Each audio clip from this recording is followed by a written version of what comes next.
گھٹنوں میں درد ہو تو کرسی پر نماز بیٹھ کر پڑھ سکتے ہیں؟ ہاں، بڑا عام مسئلہ پوچھا گیا ہے۔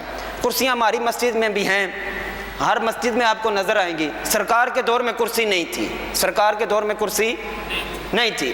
نیچے اگر بندہ بیٹھ سکتا ہے، جیسے آپ لوگ نیچے بیٹھے ہوئے ہیں، نیچے اگر کوئی بیٹھ سکتا ہے تو افضل ترین اس کے لیے ہے کہ وہ نیچے بیٹھ کر نماز پڑھے، اگر وہ بیٹھ سکتا ہے۔ لیکن اگر نیچے کوئی بیٹھ سکتا ہے، نیچے بیٹھ کے پڑھ لے، اگر نیچے نہیں بیٹھ سکتا تو پھر کرسی پہ بیٹھ کے نماز پڑھ سکتا ہے۔ وہ بھی یہ نہیں کہ ایک ٹائم اللہ معاف کرے درد ہوا ہلکا پھلکا تو بیٹھ کے پڑھنا شروع ہو گیا، نہیں، کچھ برداشت بھی پیدا کریں اپنے اندر۔